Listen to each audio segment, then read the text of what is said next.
Hello YouTube, this is DePassion, also known as Mikkel, and welcome to another No More Side Jobs segment. I'm going to talk about my journey through No More Heroes 3 so far, and actually also what initially inspired it as well. We'll go from what inspired it first, and then the different legs, and how each of those have been, like in a roundabout way, each of those have been a bit exciting, a bit painful, pulled a muscle, that sort of thing. And what initially inspired me is quite a few things. It's quite a few YouTube personalities. Like, for example, the fact that I wear my different skull masks and goggles that I've collected over the years. After getting so many goggles from starting at a flea market in Florida so many years ago, and then just collecting more at Comic Cons and ordering a couple offline and online as well. And with the skull masks, starting with those at Comic Con and just picking up more as I went, and then really going ham very recently for the show, for the Journey to No More Heroes 3, and beyond, just the Passion YouTube channel really. I decided that seeing Jobby the Hong and how he conducts himself with this Batman mask on. I almost forgot that is a Batman mask at one point, just following all his different Transformers reviews, because I was hella ill about 2 years ago, around about 2 years ago at this point, and I had the flu. And it was super bad. It was super bad. I was finishing up on... Actually, I think I was finishing up on my second year of uni at the time, and oh damn, I was so ill. Like, I felt absolutely horrible. I couldn't do anything. And no, it's the winter. No, I think it was the winter. Yeah, I ended up missing out on winter ball for the second year of uni. That was it. Yeah. And yeah, with the stress of assignments and stuff, I just overclocked myself really. And yeah, I was just so hella ill. I just couldn't even go, and it really sucked. So there's two things I was checking out. Just two different brand new bits of content I was checking out when I'm in this weird, horrible haze. In this flu haze. It was My Hero Academia, and that was not a bad decision I made while I was ill, so that's good. And Jobby the Hong, and checking out Transformer reviews, like all those different toys. And the fact that you can convey so much emotion and excitement and intent and information while wearing a mask still, for me it felt like he went out of his way to be more expressive because of it, because he's wearing it, but he made it his own character, and I love that. I love that you could dress yourself up, a YouTuber could dress himself up a little bit and still run such a exciting channel, a show really. It felt really amazing just watching him do that sort of thing. So then I decided with lining that up, to keep that in my head and line that up one day with some sort of YouTube channel series, or just a series of content. I wasn't quite sure what it was at the time, but I knew remembering that would be hella useful. I knew it would be. And who else was it? It's Philion Fits, or Philion Fitness, or whatever it is. I think it's just Philion now. I Philion. I know that's his Instagram, I think, but yeah. And him tackling the fitness industry and just reviewing them like that. It wasn't specifically that series, and like how that was handled, but it was the fact that he could just like conduct and voice his opinion on a matter and make it entertaining and make it funny still. And that just stuck in my head too, so maybe I could do something with that one day, I don't know. I kind of hope I've applied a tiny bit of that. But I know he's done like a hell load of editing as well. And man, those edits, man, those are so strong. Those are so good, they make me laugh so hard. And the dude's a genuinely funny guy as well. And I'm only expressing all this with Philion and Jobby the Hong is them as entertainers. I'm dug up on what they're about, what they know. If there's any controversy around them at all, then I'm literally out of the loop right now. I don't know. But damn, those guys are funny. Both of them I found so funny. And there's other influences here and there in my skull that are kicking around. I know there's a little bit of Game Grumps, Two Best Friends Play, Like all sorts of different channels in my time. I know that each one is somehow just rolled in and out time to time, and I didn't even quite realise I've sort of channeled that sort of spirit of them, or why my interpretation of them somehow at points. Actually, but my earliest YouTube personality that I really wanted to either emulate or hell just meet them, it was Blame Truth. And that's back in his Call of Duty days, and then when he branched off to do the Pokemon Black and White playthrough, and then a bit of that Vietnamese Crystal playthrough as well. Those were a lot of fun. Those were a lot of fun sitting down as a teenager and just watching just all of those. Like how his playthroughs of Modern Warfare 2, well, his multiplayer matches of Modern Warfare 2, and a lot of his problems with it and stuff. And that was like the early... That was one of the few bits of content that critiqued something and made it frigging hilarious. But it was just this genuine rant. Like he did, oh man, he really didn't like Call of Duty Modern Warfare 2, but man, he played it. He played the hell out of it, and he was good at it. It was all kinds of fun. And yeah, he played other stuff as well, like what was it, Man vs Wild, that Bear Grylls game that was really bad. And I think it's WWE SmackDown. And there's like this one bit when they just reverse this like theatre play footage, and it looks like the Big Show's jumping up, and he goes like, "It's the Big Show." Still makes me laugh, man. Still makes me laugh. But yeah, it's different content creators like that. I was just like, yo, it'd be so cool to be on a YouTube channel one day, man. That'd be amazing. And then we skip ahead to, I think it's my first year in university, and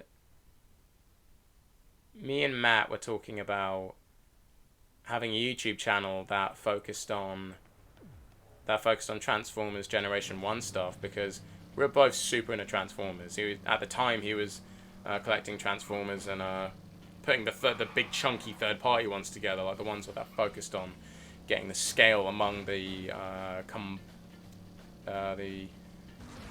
what is it?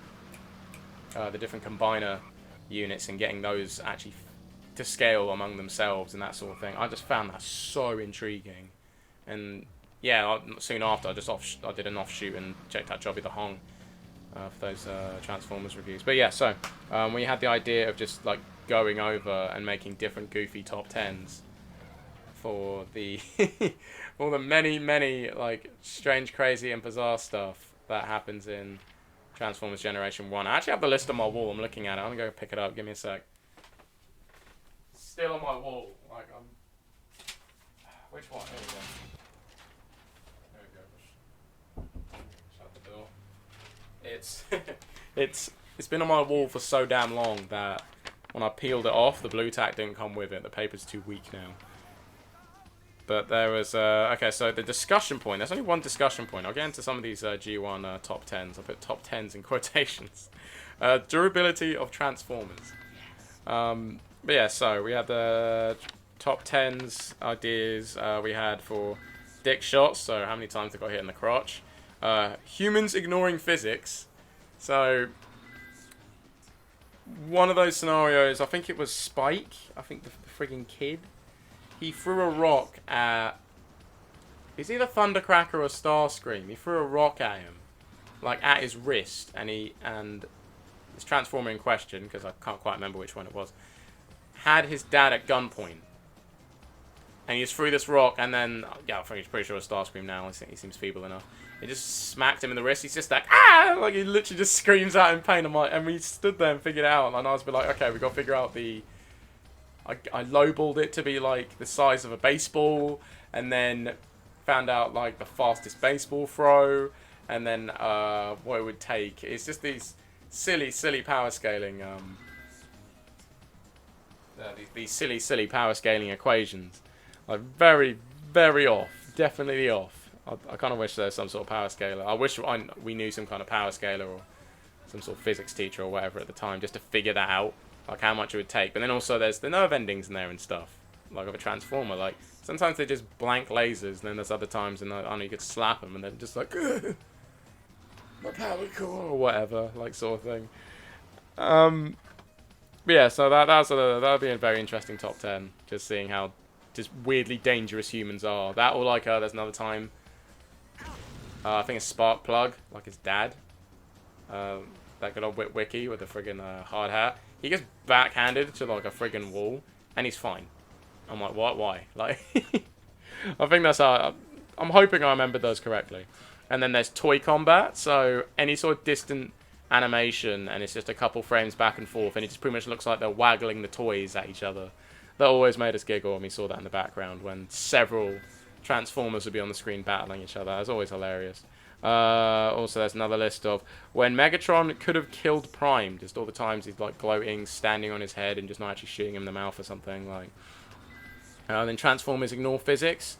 There is one point, I think it's the Washington D.C. episode, and there's 2 Optimus Primes.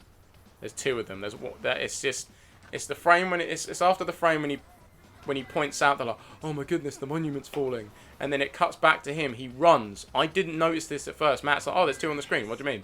You pause it, rewind. The one where he's staring at the monument, and then the other one that appears running, both in the same frame. I'm like, what the hell is this? This is stuff like that. When Starscream could have taken over. Wow, that's weirdly hard to read off a piece of paper. So there's that one, and then Transformer total points on license, so when they pull a friggin' U-turn in the wrong friggin' street or road. And then humans hitting machines, and just those pathetic little clunks and stuff. Like, hey, get up my dad! Clink. It was just stuff like that. I do wish we actually went through with that one. I really wish we did, but that'd have been a lot more... actually, that would have been even harder today with how YouTube is when it comes to copyright claims and stuff. That'd be way harder, I believe, initially to kick off the series, just to understand where we stand and fall, really, in that scenario. And with how many videos I get taken down and stuff, especially. But with how... With how, like, uni... Like, how me and Matt handled uni, we handled it very differently. Because when we both got our Nintendo Switches... I got mine first by a couple of days, because like a couple of days before his birthday I got mine. That was a beautiful day, I was so excited. I busted my ass for that, because I bought the whole gaming setup. Like a new one anyway, so I got a sound base, not a sound bar. A 1080p TV from a 720p TV. And this was about, yeah, it's actually nearing the end of my second year at uni. So that was really exciting to pick that up in April. And yeah, just getting that Switch was just beautiful. It was incredible. Here's me, and I shelled out like almost 400 quid in a day just to get all the games I wanted. And oh man, especially that copy of a Nintendo Switch Arms. I was so happy to get that. But yeah, so we were both so into our Nintendo Switches that I can't remember when we sat down and really talked about it, but we kind of wanted to do a YouTube channel that just talked about like our time with our Nintendo Switches and just logging that, just really capturing just in motion as it's happening, and then treating that like a photo album, and just we use that to go back and reflect and just be like, yo, dude, that was really awesome. And I look at all these people that actually appreciate it and share their experiences as well, because there's a lot of video game conversations going on, man. Especially when it comes to all these nostalgia trips and that. But it's nice to have the, not just save data proof or 100% completion proof or whatever, but, I don't know, to have that emotion, like your first experience with a certain game. That's like some special bit of magic. Like, I just want to try and capture that. Like, I know there's a lot of games people are going to love forever, and like if they get ported to the Switch or whatever, like that became like a weird cult wave or something. Like if you had a Nintendo Switch, then you're just praying that every game gets on the Switch. It's coming to the Switch. This is going to be on Switch. I can't wait for this to be on Switch. That was painful. At first I was a bit like, okay, cool, this is great, this is quite exciting. And after a while I'm like, damn it, I'm fed up hearing that phrase. But with the journey to the Switch idea, that sat in my head for a long time. And it's either that name or something else. But either way, when it came closer to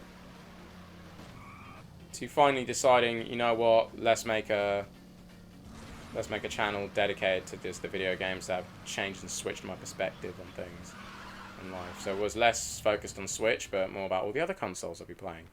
And I really, really, really wanted to start with No More Heroes, because I knew that a lot of people would be talking about it, thinking about it, searching up on it on YouTube and whatever, and I wanted to,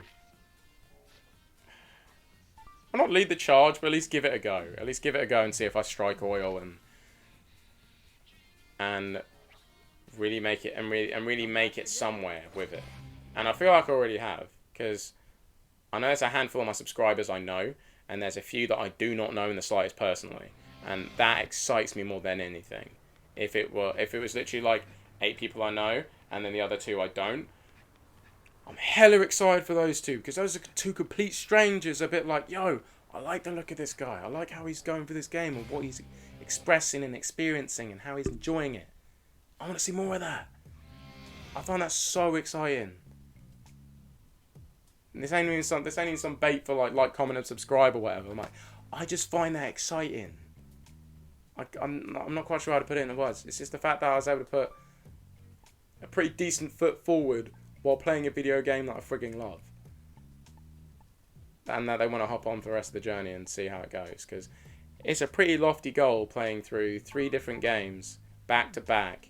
Very limited YouTube knowledge on editing, how to handle myself in front of a camera and a mic, and also focus on a game at the same time. And with work, changing into a new job as well, and then still trying to shoot up and forward with like other career stuff. Like I want to get into video game writing and screenwriting. I want to do those so badly. And just trying to manage all that, and my personal life, my social life, my fitness, my food, all that kind of stuff. It was a lot to do. There's a lot going on at the end of October, and this journey has had quite a lot of ups and downs. Like it really has. It really has. And actually, unfortunately, with how how much I've been talking about just my beginnings, I actually seem to be running pretty low on time. I'm wearing a bit thin. I'll let you guys know more about just my experience with each of the parts to No More Heroes 3. Just some little sachets of detail. How about that? That sounds pretty fair. So I hope you enjoyed my rambling, my tower of babbling, all that jazz. And guys, let me know when it comes to just any YouTube commentators, how they inspire you, what kind of impact they've made. I'm not even trying to sound egotistical or whatever, egotistical when I say this. You can let me know like what your favourite parts of the series are and how I made those interesting for you, how I made them exciting, maybe. You don't have to, but as long as you are here, you can like, comment and subscribe if you wish to see some more of Journey to No More Heroes 3 and no more side jobs, any more segments of those. There'll be plenty more for, actually not many for this game, but there'll be more for No More Heroes 2 when I get around to that one. I'm not that far away, and I'm a little bit nervous. But until then, this has been The Passion, also known as Mikkel. Take care. See you on the next journey.